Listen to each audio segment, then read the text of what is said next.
The OneAcademy is the heart of our company. Cryptocurrency is not an easy product. It's a very innovative product based on technology and based on very, very complex concepts. For us to be part of this financial revolution, to be part of cryptocurrency and of a community, we need to understand exactly what we do and what we talk about. And this is why we have the OneAcademy. The OneAcademy provides you with concepts, provides you with explanation on cryptocurrency and on the financial world. I would encourage everybody to join the courses, to do the certificates, and to understand thoroughly how to use cryptocurrency, what cryptocurrency is, and how we can change the world by using cryptocurrency. OneAcademy. Learn today, lead tomorrow.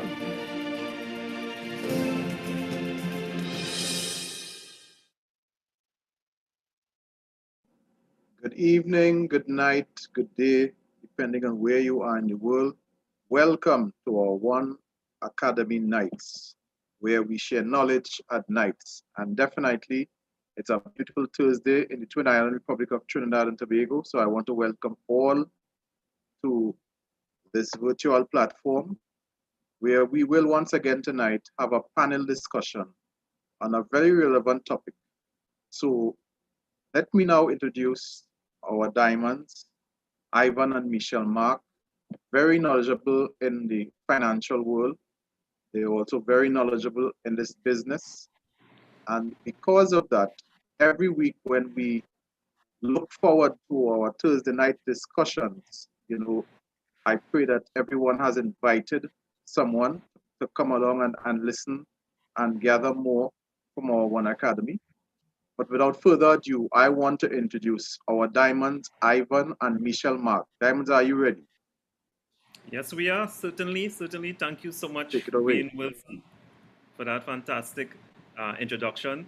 Of course, we are talking about something tonight that is dear to each and every one of us. We're talking about money in its different forms, fashions, or realities. And tonight is going to be special. Tonight, we're going to have a discussion about three or four major things. Of course, we're going to talk about currency, we're going to talk about the bank, we're going to talk about risk, because for the past 3 weeks, these are the topics that we have more or less touched on. And the purpose of OneAcademy is really to give us some information. But the main purpose is for us to do our own research. It is there to really sort of invigorate us to do our own research so that we could compare what we thought we knew with what this information is about. In order for us to do that, we have to present information that is unbiased and allow you to make that decision. We hope that with the information that you would have gotten, that you make a real educated decision. Because if it's one thing that we do know, is that education really makes a difference, and the correct education to begin with. So tonight, of course, on our panel, we have the usual lineup. We have our lecturer, Muriel Lizama. We have our banker, Wayne Wilson. We have our engineer, Kester Beals, right? Information, as a matter of fact, and communication engineer, Kester Beals. We have our herbalist, Mr. Noel Emmanuel Jack. And we have one or two other panelists that's supposed to join us a little later on this Zoom call. So we'll get right into it. What we'll do first is really introduce our main video and our main topic. And in order for me to do that, I first have to introduce the book that more or less highlights this video. So let me just share my screen. All right. And we are going, of course, with Mr. Simon Dixon, who wrote the book Bank to the Future. And it is really a nice term. I really love the title. That really giving homage to Back to the Future. But it is really talking about the monetary system that is changing on us, but is really going back to a previous system. Okay, so I really admonish you to get this book and to read some of the things in it, because it really highlights a lot of stuff. And some of the key points that he had in this book, there's a reason for the craziness, all the madness that we see going on right now, that COVID has more or less really given life to, is really some things that have been existing for a while, but now it is more prominent because of this pandemic. So here are some of the things that he asked, some of the main questions that he asked, and some of the statements he made. There is a reason why your country has taken on huge debt on your behalf and for you or your children to repay. There's a reason why you pay so much tax. There's a reason why you have to borrow more to buy your house than your income may be able to support. There is a reason why everything feels expensive to you right now, even when more and more is becoming free. Very important point. There is a reason why people you know, companies started by your friends and family, countries you live in, and your government are struggling to pay their debt. So he's saying there are reasons for all of these things. There is a reason why they try to pay off debt by taking on more debt. It sounds like an oxymoron. It sounds like something. How could you try to pay off your debt by taking on more?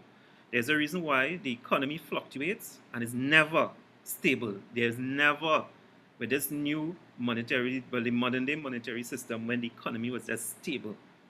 There's a reason why our economy crashes when banks decide it is time to stop lending. There's a reason why banks are so-called too big to fail. There's a reason why your money is pooled with billions in taxpayers' money in order to bail out banks. There's a reason why banks make so much money. There's a reason why some bankers get paid such huge bonuses even after bailout. And it just goes on. There's a reason why the developing world is stuck in poverty, right? And this is a discussion that many of us in OneAcademy always have. Why do the countries that have all the natural resources why are they in poverty? While the countries, so-called first world countries who don't have anything, seem to be the richest. Okay, he's asking that question here. There's a reason why money is made available to create weapons of mass destruction and to drill for more oil when alternatives exist. There's a reason why our financial system is inevitably and predictably guaranteed to crash. It is guaranteed to crash. And there's a reason why you should care. So, when you ask these questions and you understand that somebody knows that there's certain reason why the system is how it is, then you have to ask yourself, or you have to find out what are those reasons. And the OneAcademy really gives you that framework to ask that question. What are the reasons? Right? So I would really encourage you to get this book because it opens up a whole new world of really looking at finance and the financial system, right? Let's look at, he has fatal flaws. Let's look at 1, 2, and 3. Banks can lend you money whether you like it or not. Banks can lend you money whether you like it or not. You may think that the money in your bank account is yours, but in reality, the reality is when you deposit your money with the bank, it becomes legal property of the bank. And even bankers don't know this. Bankers don't know this fact. There's no such thing as a bank account. The money is a loan to the bank and it becomes the property of the bank. So that is why when you go, especially in Trinidad and Tobago, you could have US currency in a bank account, and when you go to ask for it, there's none. All right, fatal flaw 2, banks can invest your money however they want. And fatal flaw number 3, banks can create money.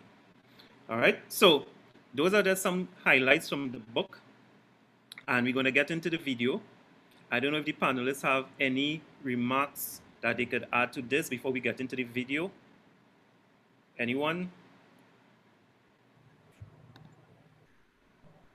Pleasant evening, Professor Mark, as I like to refer to you. Hi. And pleasant evening to my fellow panelists and OneAcademy presenters present with us.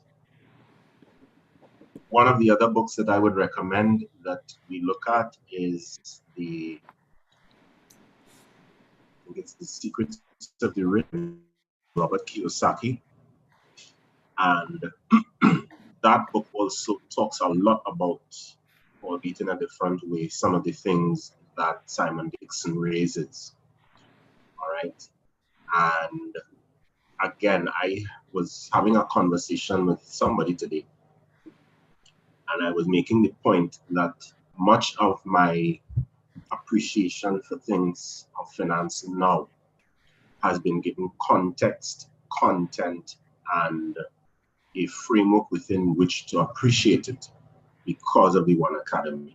I would have to confess that I have not exhibited the wisest decisions, or quite bluntly, I have been foolish.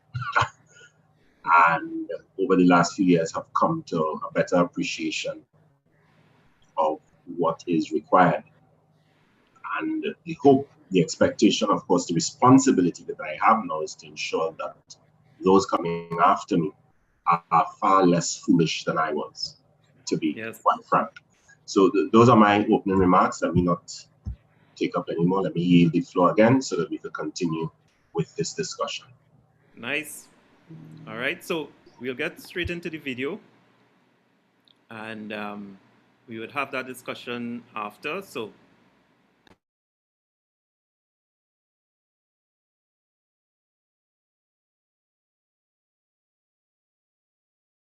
with the saturation of news between the US election and the pandemic, what tends to happen is certain news items seep through the cracks here. And one of them is regarding the IMF back in October saying that we might see a return to some sort of Bretton Woods. That was the call from their managing director, Kristalina Georgieva, back in October.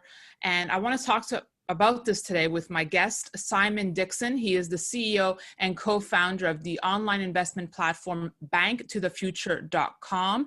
He also wrote a book 10 years ago with the same name, Bank to the Future, in which he predicted the crisis that we're experiencing now in 2020. He also has another prediction, which we will get to. But first, welcome to the show, Simon. Hey, really excited to be here. Thanks for having me. Well, I'm happy to have you. I mean, Max Kaiser has called you the best investment banker in Bitcoin. So I thought you'd be the perfect person to talk, obviously, Bitcoin, digital currency.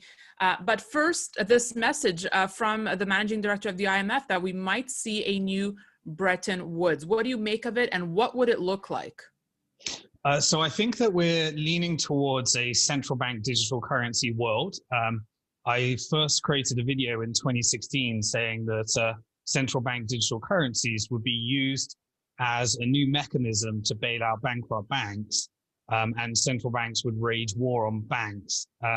And so the IMF recently made an announcement, and I created some commentary going through trying to translate what the IMF is saying into everyday language so people could understand it. But the IMF is calling for Bretton Woods 2, and it totally got drowned in the election and pandemic, as you said in the intro, because it's a really, really significant event. And that is that the IMF is, a very socialist organization that has tried on several occasions since 1944 to inflict a global currency on the world, since John Maynard Keynes tried to introduce the Bancor. And we ended up with the US dollar debt-backed standard instead. The IMF is getting ready now that all central bank balance sheets are completely out of control. Governments are entering globally, we're in $250 trillion of global debt. I think that the next stage after this election, after this health crisis, is banks' balance sheets being exposed for what they actually are. And so the IMF is the perfect type of organization that would like to be involved in negotiating a new monetary system and putting their central bank digital currency at the center of that in order to really put forward what they tried to achieve with special drawing rights, but didn't quite get as far as they wanted to go. Now Simon, as we know, post-World War II, Bretton Woods was the big reset, right? But what does it look like in today's world? Is it backed by digital currency? Is it backed by gold? What does it represent? Well, I don't think it's going to be backed by gold. I think it's going to be a repackaging of all this global debt and toxic assets. So really, we're in an over-leveraged economy, over-leveraged financial system, over-leveraged individuals max out on their credit cards and student loans and all sorts of other debts. Corporations that have been using the debt capital markets to push up the stock markets, and governments that are moving towards a modern monetary theory style economy where everything is funded by quantitative easing stimulus. Eventually, I believe that when the stimulus packages stop and helicopter money stops, then the true nature of people's individual balance sheets comes out. And the first place that hits is the real estate markets. And the real estate markets is really the mechanism by which private banks create digital currencies every time they issue a loan. And so if the banks haven't sold enough of those toxic assets to your pension, like they did before the last financial crisis, then it exposes the bank's balance sheet for what they are. And because banks are definitely too big to fail, and the impact of that deflation on the global world would be disastrous for all, then I believe that this time, rather than bail-ins and bailouts, because of all the social unrest at the moment, it could be replaced with just simply letting the bank go bust. And rather than using some of these FDIC insurance schemes that only have approximately 1% of all the deposits it's insuring, or less than 1%, then you need a new form of money that will be injected into the economy. And a real simple way of doing that is just simply creating an app at the central bank. The central bank saying, everybody download this app, you'll get some helicopter money. And if the Chase Bank goes bust, then any deposit you had will be replaced with this new central bank digital currency. You're essentially replacing debt-based money that was created by a private bank with non-debt-based money created by a central bank, and you have a non-inflationary mechanism for deleveraging the economy. And then we're going to have currency wars globally, and the IMF wants to do that on a global scale. Interesting. A different type of currency war, though, than one we've maybe spoken about in the past, Simon, no? Yeah, I mean, this is a deleveraging. These are debt-free money. People just say, well, we already have digital currency. Almost 97% of all the money is, but that is all backed by debt. And it was created by a private bank every time a loan was issued or a mortgage was taken out. This is injecting. We've got precedent for this. It was done in the non-digital age during the American Civil War, when the greenback was created in order to fund the Civil War. Essentially, the government just created this new money, injected it into the economy debt-free, rather than going through a central bank or a private bank. I think we'll get that with these central bank digital currencies. So a lot of questions are coming to mind right now, Simon. So if, we have the ECB talking about an e-euro, we have the IMF papers, alluding to a digital currency. We see it in the Department of Justice in the US. How far away do you think we are from this reality? And what does it mean for our money in the bank right now? It means I don't think depositors need to be scared of their deposits through bail-ins and bailouts, because this new mechanism exists for making sure that consumers don't lose their money. What we do need to be concerned about is the effect that money is going to have on our personal liberties, freedoms, and privacy in the future. Because I think in downloading this app with the central bank digital currency, you're going to have to opt into all those terms and conditions on the way into your free money and your deposit replacement, essentially. And those opt-ins are going to be, at least with private bank created money through fractional reserve banking, the money is one step removed from the government. This is a one step closer to the government. So you can imagine the policies that we'll have there. If you want to implement compulsory vaccinations, if you want to allow people to get on planes, then your central bank digital currency and the money will be connected to your passport. And you can have more and more draconian policies implemented, whereby, if we're on a Zoom call trying to do transaction, I'm in one country, you're in another, and maybe the servers in this call is routed through China, as Zoom calls were in the past, then there's three governments that might potentially try and take some tax out of that transaction. They can automate tax collection. The Bank of England just contacted all of the clearing banks and asked them, are you ready for negative interest rates? What effect will that have on your technology? And they've been working on their central bank digital currency for several years now. And what does this say about anonymity, right? Like, I feel like we'd have to be giving away so much more information. And wasn't this at the heart of digital currencies? Absolutely. So, this is where you get people ask, well, is that the end of Bitcoin, for example? Well, Bitcoin has a different use case. Bitcoin gives you the ability to own your own money, to spend your own money, and to have a monetary policy that is fixed and changed and can't change at all. With these central bank digital currencies, they won't have a blockchain. There won't be any transparency at the currency level in terms of accountability of the currency to the people. It will be the people giving everything to the currency. And so anonymity is gone. That went in 9/11 with the Patriot Act. It's always been moved towards non-privacy. When you deposit your money at a bank, the bank is the legal owner of that money. They can spend it as they choose, and they can use it as collateral to dilute the value of your money by creating new debt into the economy. So privacy is over in these currencies, but fortunately, this is where competition really comes in. And this is where currency wars actually become a utility for people, because countries are competing to all get, significance in this new monetary system. And so really, by having a currency like Bitcoin, in a sense, it can regulate the regulator. It can regulate the fiat money and create better fiat money, because people have an exit, and that gives more choice. And then people have to create, different forms of money come along. Simon, I mentioned at the start that you had predicted in your book, written 10 years ago, Bank to the Future, a financial crisis in 2020, which was quite impressive that you had that clairvoyancy, I would say. Your new prediction is that central banks will now bypass banks and be going directly to us. How far away are we from that? And just tell us a little bit more about your forecast here. Yeah, so for the last decades, I've been investing in financial technology companies, because I believe that in terms of the fiat money, there's two trends that are happening here.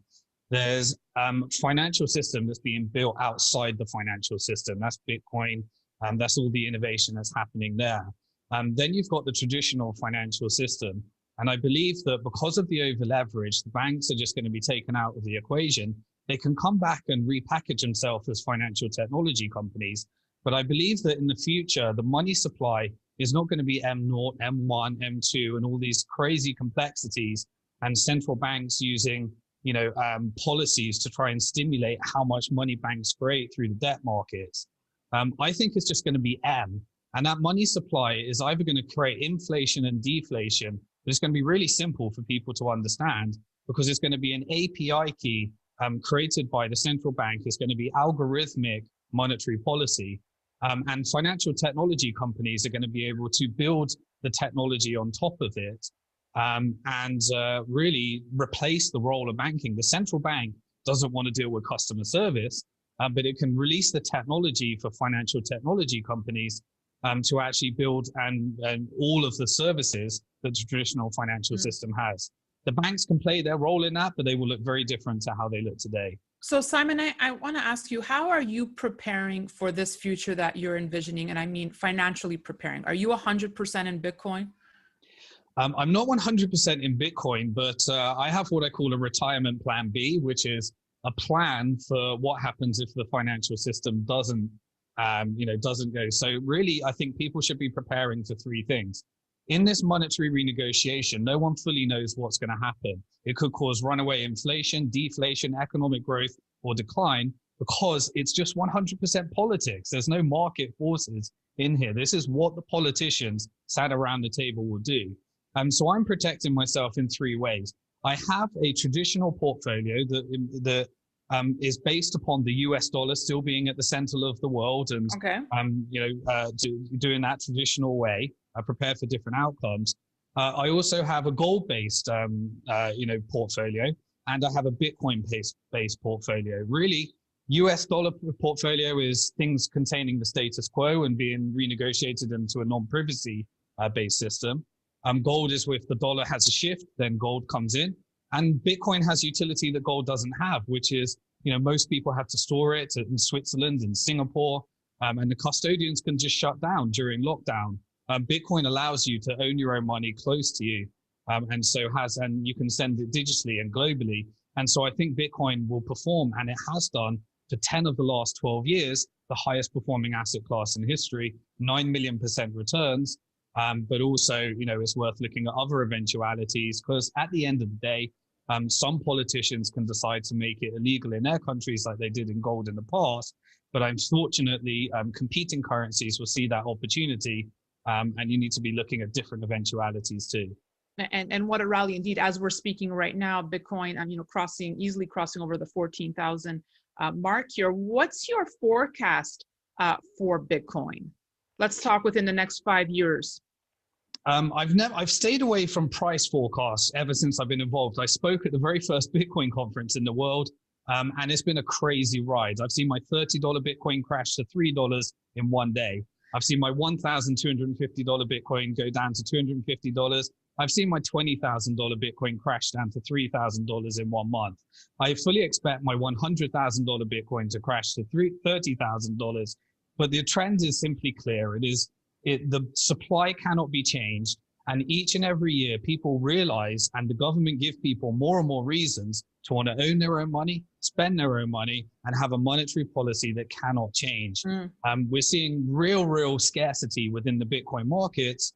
And getting those Bitcoins at the moment, corporations and public companies are all trying to suck them up for their balance sheet to hedge against the dollar at the moment. So I think it's really an asymmetric bet. Either Bitcoin is worth significantly more than it is right now, or it's worth nothing because there's some kind of bug or one of the risks that could be implemented into Bitcoin. And Simon, I have seen you say that we could be experiencing asset price deflation and consumer price inflation.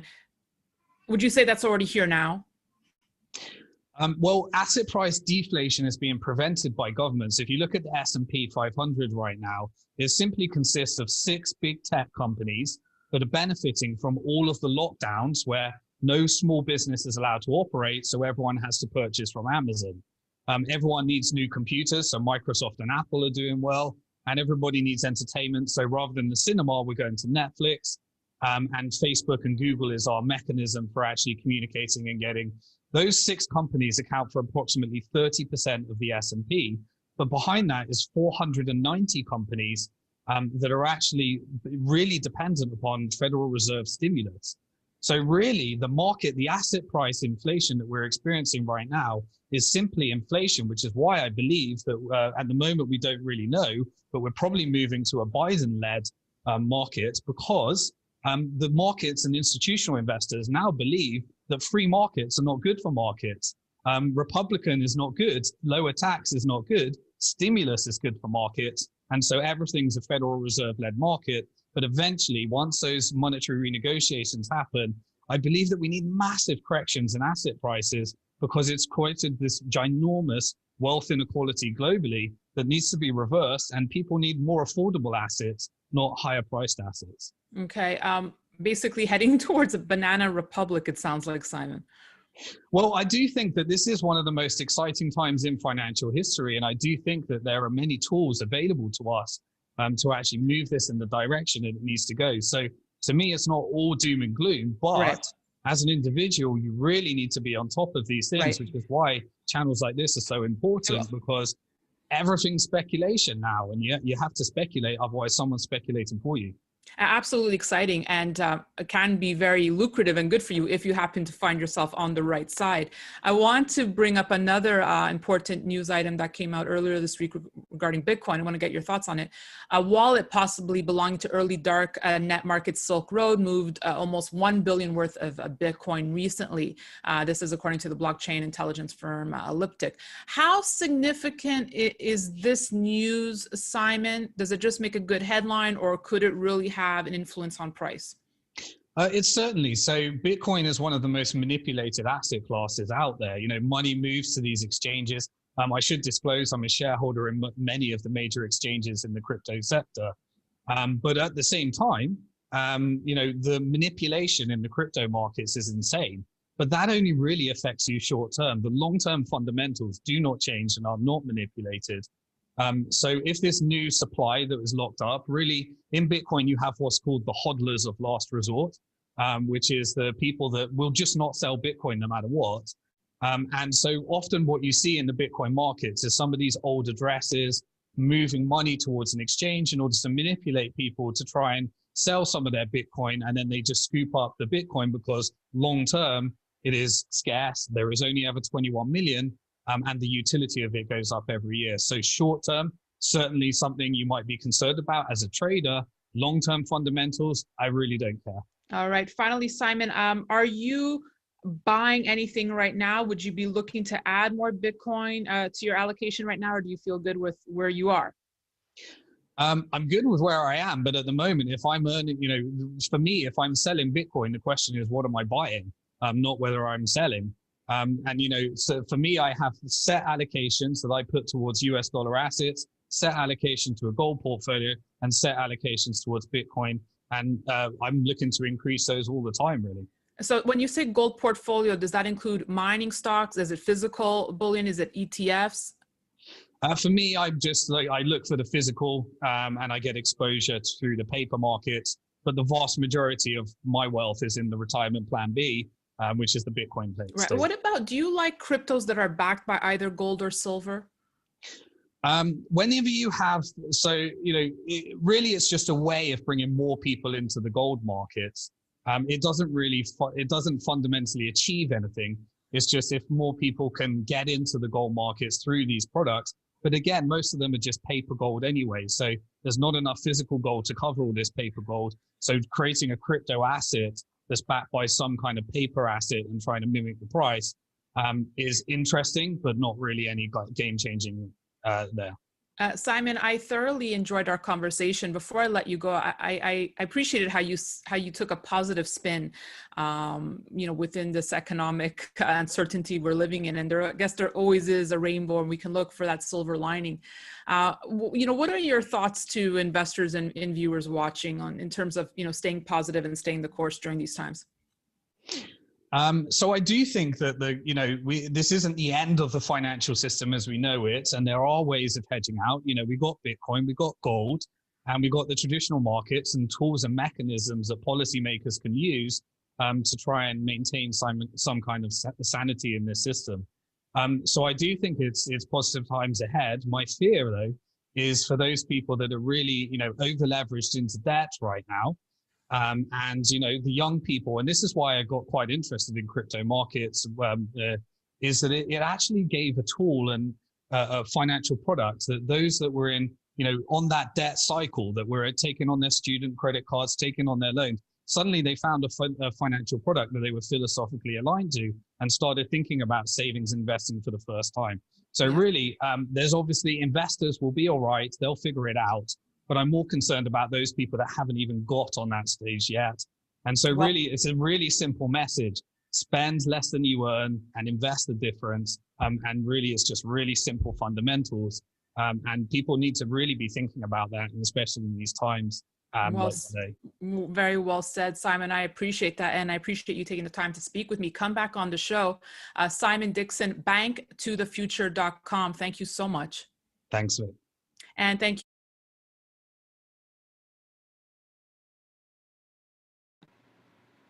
Okay, a mouthful, yes, and sometimes it might be difficult for us to assimilate everything that is said in one scoop, but what happened is really and truly this guess that Daniela had really had a clear understanding of what we're experiencing right now and some of the things that we may be able to do to really hedge or really ride or even just survive what is taking place.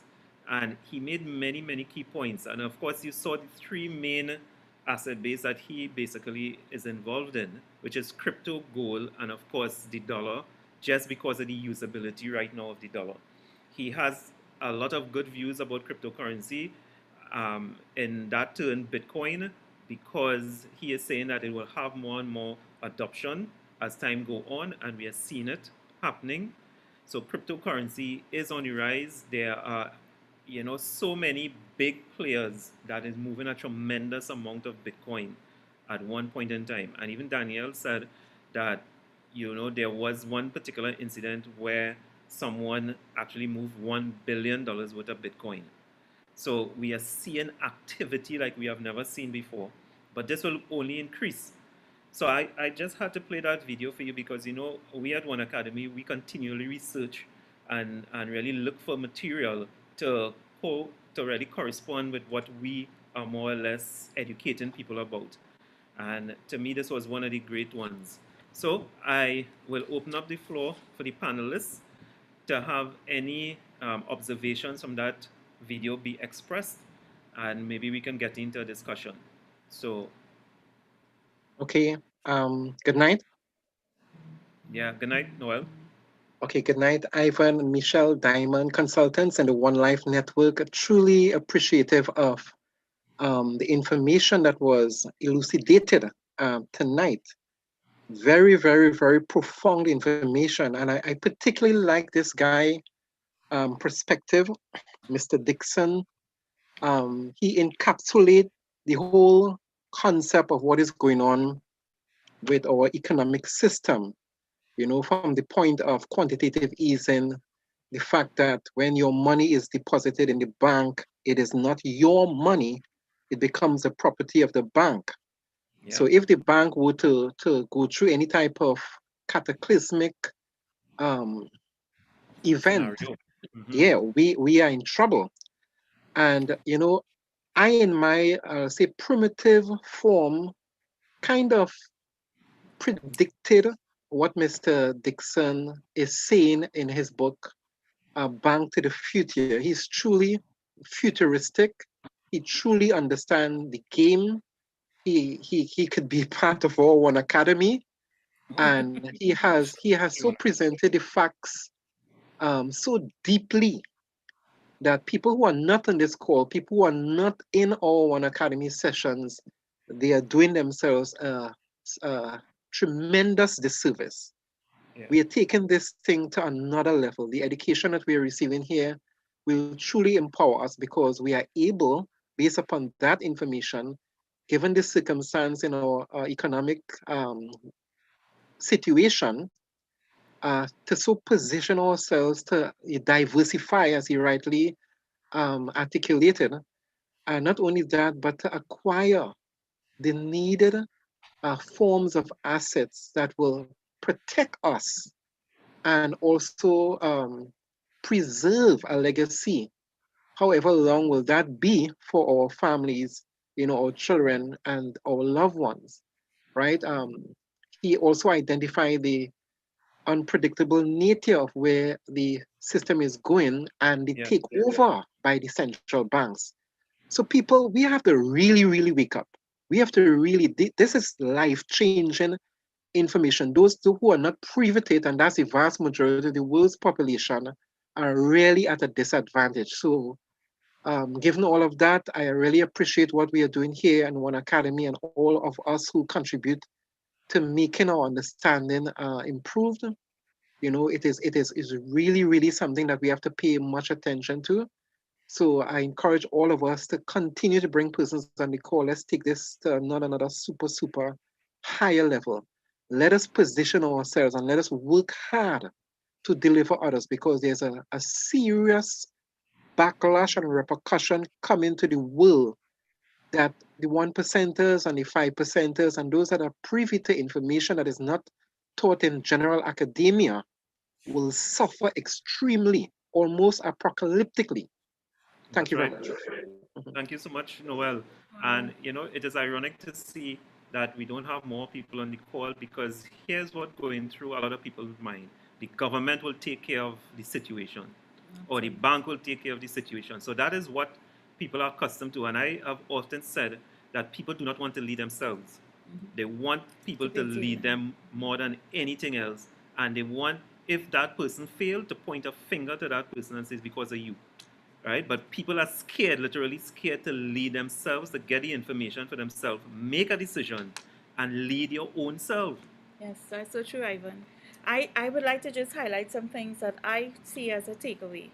One of the things, as Noel mentioned, he spoke about the central banks and the currency, the digital currencies. And he identified the risk with some of them that is coming, in that it would have no blockchain, it would have no transparency. And that's what we want, right? That's what we are saying we actually want.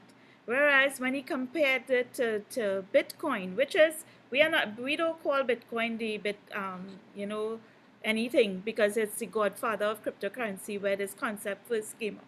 And he's showing that it helps in helping us to understand how we can own our own money, where the policies can be actually transparent. And you know what? There's something he said about Bitcoin, and I like everybody to understand. He actually learned some trading, because he does some trading. So he learned some fundamentals. And he talked about short term and long term. But you know what? He was able to identify the trends in Bitcoin, because he showed that he had it at a certain price and it dropped, and then he had it at a certain price and it dropped, and he had it again, and so he kept going. However, he is saying he's anticipating that even if he has it at 100,000, it will go down to 30,000. But in understanding the trends and understanding long-term fundamentals, he knows exactly when to purchase or actually be part of the cryptocurrency. One of the other major things he said, it was in the ending and in the middle, where he identified that the central bank would be looking to work with fintech companies, people who that bring out this financial and the technology and so on. And the ending part, when he told the young lady he's so happy that the young people have gone away from the credit cards, the normal tradition, where they actually looked at other financial products, and that would be the cryptocurrencies, and they got the information, the education, and that's why they could have made the shift. All of that just tells me that we're on the right path. OneAcademy is given the information. It is actually helping us to understand certain trends, certain fundamentals, certain in every aspect. And I energize. I may not look it. I want to scream, because I like that gentleman perception. I want to scream. I really I'm happy when people could stand up and talk like that and understand where the world is, where the trends are, where everything, and this is the right place at this point in time. So that's my takeaway tonight. I mean, there's so many other points, but let's hear the panel. I don't know, Miri, Alvin, Cass. Greetings.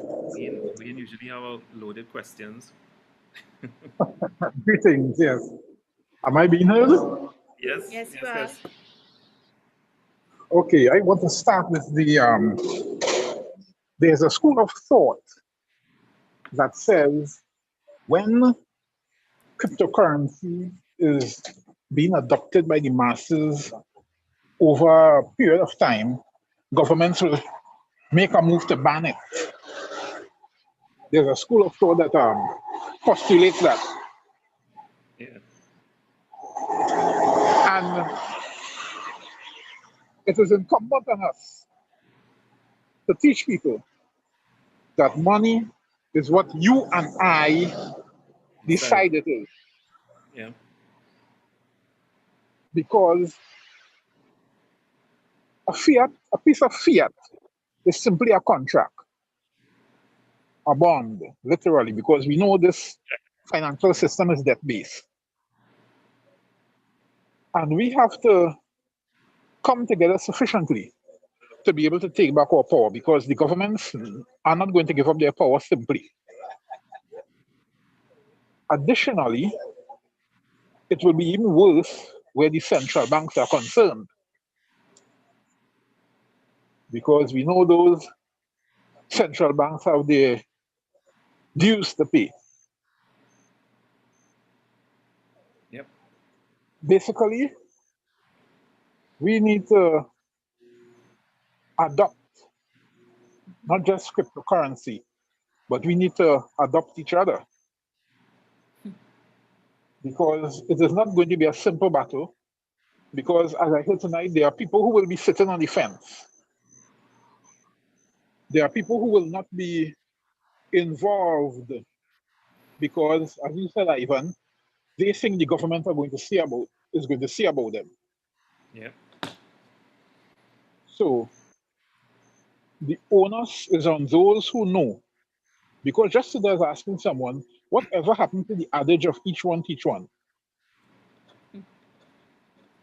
That adage has been packed away well.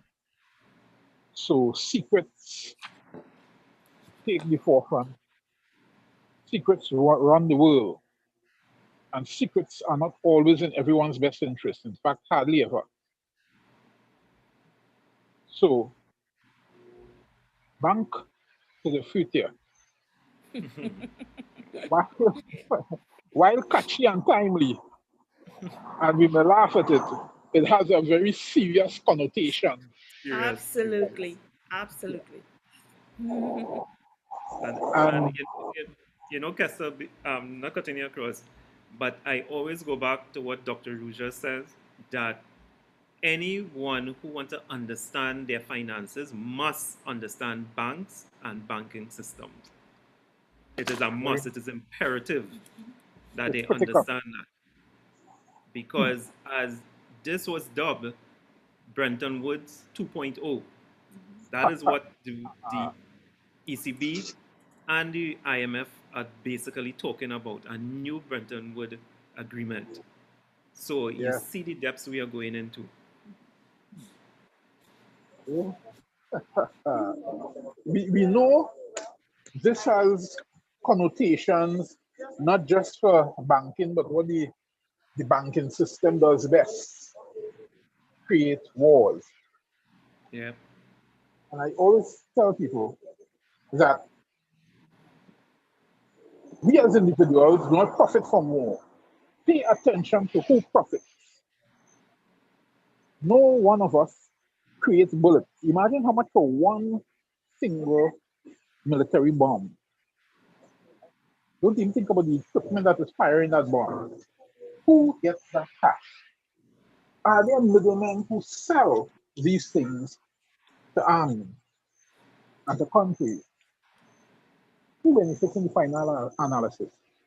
And we will find our culprit. Yes. As one presentation I did was entitled "Follow the Dollar."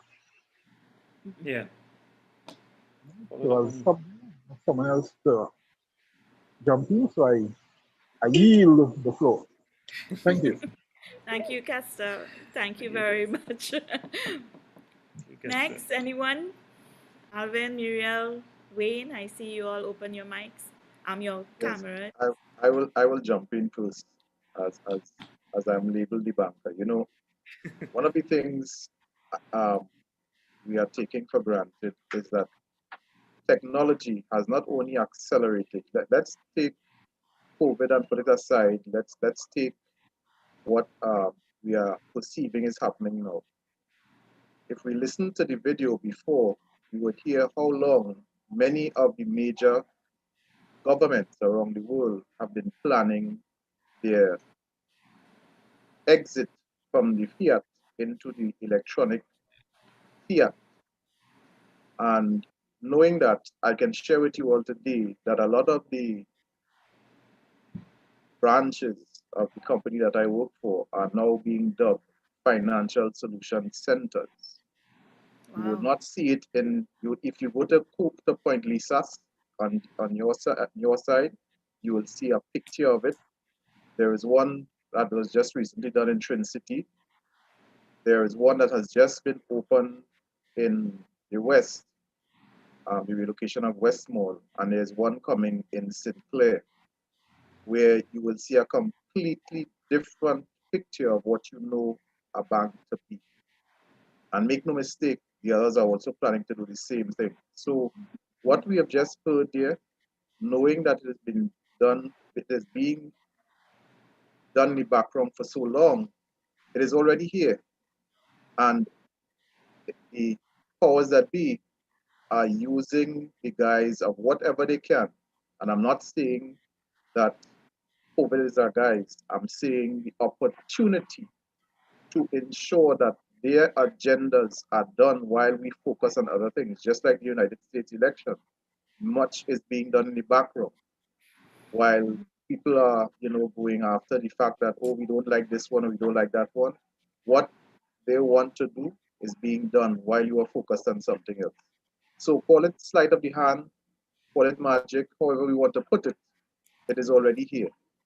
It's already here, and we need to understand, sometimes when we have conversation with people, as I had 2 days ago with somebody, and this is a banker, and I use the term fractional reserve lending, and this is a senior banker, and he looks at me and says, "What is that?"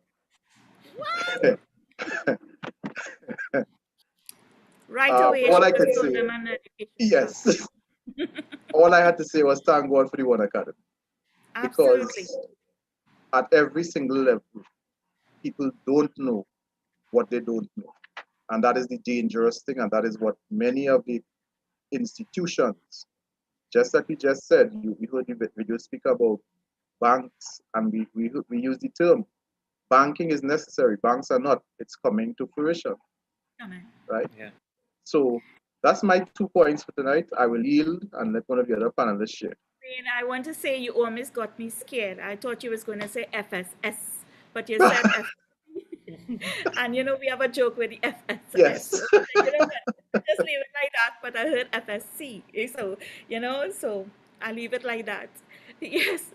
So it really is really unfortunate that some of our so-called people that we look up to, because most times bankers are, I being an ex-banker also, it brings a certain, Yes.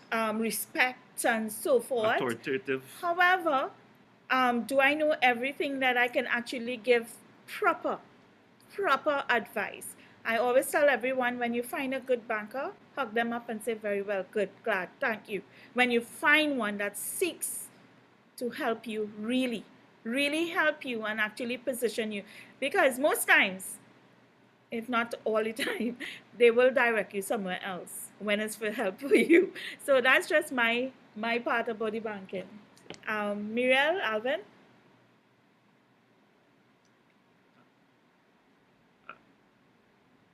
I think Alvin want to go last, Miri. I will yield to Alvin, so I'm just gonna put on my mic to say I'm gonna yield to Alvin in terms. Your mic is off. Yeah. Miri, your mic is off. Or you mean you're just giving it to Alvin? Okay. Yes, I'm yielding to Alvin. He seems to be itching to want to say something. Yes, So I know there's a lot was said He there. wanted to speak after everyone because what he has to say is so profound, So Actually, not. I was keen to hear from Muriel, right? Because okay, all right, okay, no problem. Okay, I'll leave you to wind it up, and let me just get my 2 points. The guy, he said a lot of things, and Michelle, you know that he Bank to the Future, he has his own fintech investment type company, so he's very much aware and involved in investment field of things. There are a couple of things that struck me in terms of what he said, and I think we still have a lot of work to do, because as much as he's well-read, he has a lot of information. There are still some things that we need to have share with the world so that people come to know what we are about. Because when asked about the safety of your money, he tells the reporter basically, and I'm paraphrasing, you don't have to worry, depositors don't have to worry, but they do. Yes, they do. Because the money, the value of the money depletes, and having it in the bank is not safe. When asked about his retirement plan, he spoke about, and I'm not sure if this is what he spoke about the 3 areas. He spoke about 3 areas, and I'm not sure if that is his plan B, which is holding the US dollar, gold, and Bitcoin. Again, I still see some holes in that, because, the US has $23 trillion in debt, and I want to talk about cash there. The world has $253 trillion in debt. A lot of it is, yes, from wars and all that kind of thing. And what happens with the investment people who focus on investment and from the crypto space losing sight of the usability. And that's where the work we have to do. Because as much as you need to invest and people need to invest, in this period, we need to go down to the masses. And the masses need to be able to know that you can move away from a dollar and have usability with a cryptocurrency like ours, our one. And I think that is a fundamental thing, because my retirement plan B really is one based because of our ecosystem. So I will kind of shut there because I want to give Alvin his space. Yeah. One thing I want to say, when he referred to the US, the reason he said it, he said it's because in the world it seemed to be still the dominant, meaning people still trade, so he could function in it. But he has plan Bs or like risks to cover if it goes a different way. So it means either you're looking at other, but that forms his traditional base, because it has some traditional base products that will still assist. That is what he's more or less saying. And with the crypto, I agree with you. Even though his plan B is really Bitcoin. But his retirement. He didn't put away with the others, like the other thing. But with the crypto, I agree with usability, because the fact is you need to talk about buying and selling. If you understand. And the fact is, I agree that Bitcoin, and I'm not saying crypto, I'm saying Bitcoin is the most manipulated asset, and it's only 21 million. It's the most manipulated, and that's why our ones are so important, because a merchant is not going to be manipulated. You have the ability to buy and sell. But let me keep quiet. So Alvin, you go ahead. Thank you very much, Muriel. There was certainly a lot that Simon Dixon said. It would have been useful to know what percentages he has denominated his portfolio in. Between the traditional US dollar, the gold, and the Bitcoin. Is it 10, 30, 60, or some kind of combination like that? Because the US dollar, like it or not, will continue to be significant.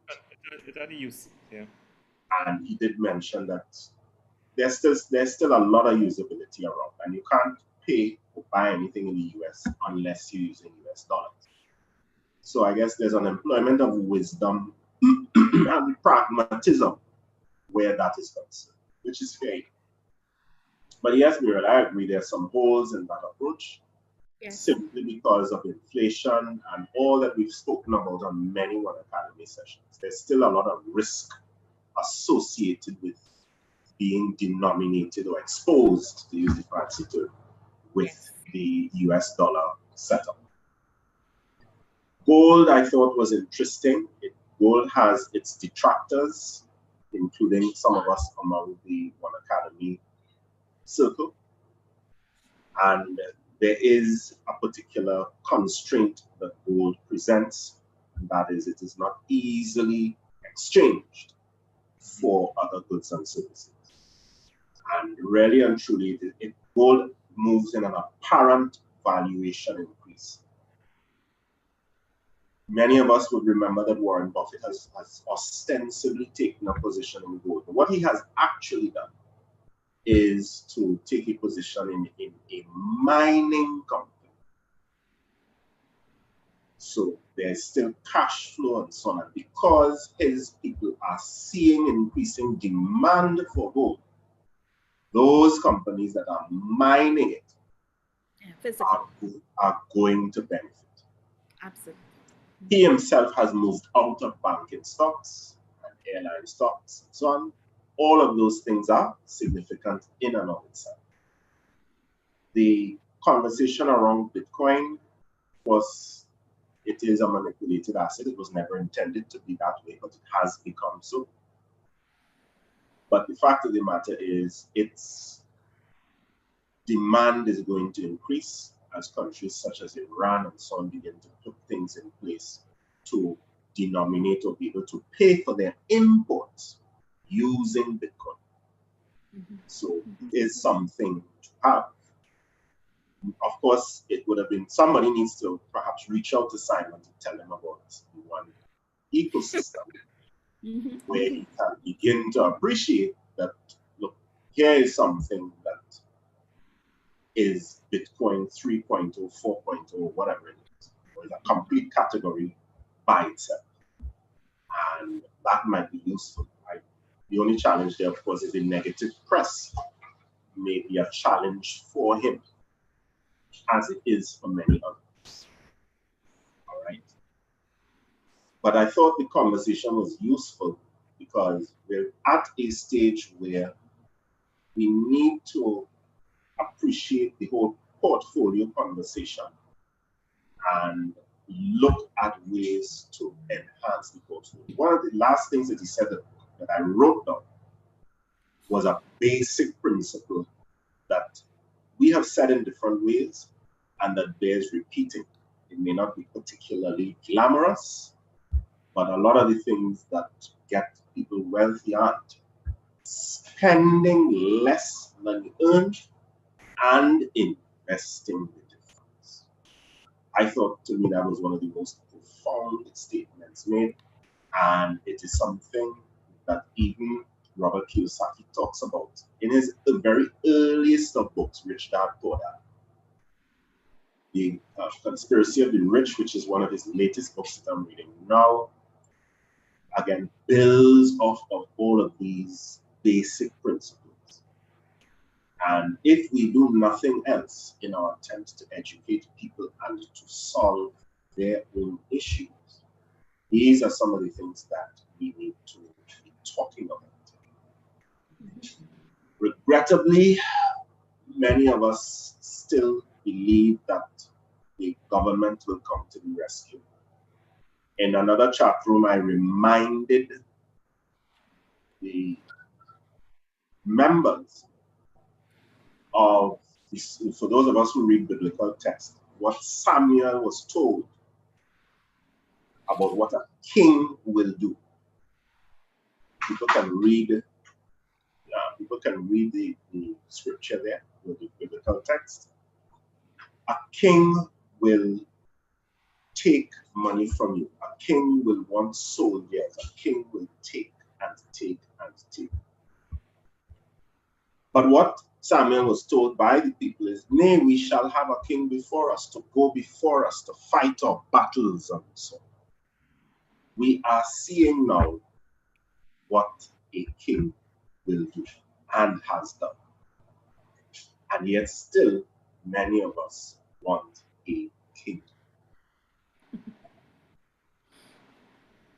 I close there. I understand one of the participants, Rajesh, has his hand up and wants to perhaps make a contribution or ask a question. Just before Rajesh comes on, yeah, he wants to come on, yeah? I just want to say something. You know, back in 2008, 2009, we had a specific, I don't want to call names, a company in Trinidad and Tobago that was challenged. They had certain situations. And you know what? The very authorities in the central banks would refer to this gentleman as having the Midas touch. And you know, everything he did was successful and so forth and so forth. One of the key things that this gentleman, I remember when I now came into this business, having passed through that same organization with my husband being part of it, I remembered asking, who regulate the regulators? And to hear this gentleman say the exact same thing when with regards to using the cryptocurrency, about having the actual power to have the transparency and the, you know, everything in that line. And it falls in place because, you know, our captain always says that too, right? If you ever hear him, who regulates the regulators? And back then, having experienced it, having come out of an experience, how could something so be so powerful one day with the very authorities of the country? High, very central banks, high, most powerful. And the very next day, it could be very bad. Who regulate them? I just thought I would highlight highlight that. And it's something for us as citizens, as members who are being educated. We are being educated not just to sit, it's to make a difference. It's to help others make that difference in their lives and their family lives. So with that, I want to welcome the person that, I don't know if he came off by mistake. you know, like he fell off. Yeah. Oh, I apologize. So, sorry? So, no, that's feedback. Yeah, so a very, very interesting discussion. We're at the top of the hour, just after 9. But I believe that we need to look at this video again, most of us, and really do a little more research on him in particular, as well as some of the fundamental things that he more or less, because this book was actually published 10 years ago, and he called 2020 the year of reckoning, and it actually happened, right? So I tend to kind of look at what he's saying in a little more constructive light. And I think the three things, because a lot of the other guests who appeared on this show and a couple other shows actually have the same sort of mix that he has. US dollar, gold and silver, and cryptocurrency. Many of them have gone 40, 50% in cryptocurrency, right? About 25% or so in gold and 25% in cash. And the only reason why they have the cash is to buy more of the gold and the cryptocurrency. So you really need, and that to me gives you a good mix, because you have the usability, you have the cash to purchase the asset when it goes down, right? And it is a good price for you to buy it. So you have functionality, you have wealth, wealth creation with the cryptocurrency, and you have wealth maintenance with the gold and silver. So literally that mix seems to be a good idea. And he also mentioned that he more or less invests in a lot of the tech companies, because what he is saying is that banks and so forth, those institutions, will take on a more fintech sort of look. And this is where you want to focus on, because this is what will drive economies into the future, the tech companies. And the real estate market will also affect the banking, because what happens is that banks usually use this market to bring bad debt. So you have all those things to consider. And what I always want to do with the OneAcademy is to give balance, not to be leaning on one side or anything like that, or because we belong to a certain institution. No, I never did that, no matter which institution we worked in.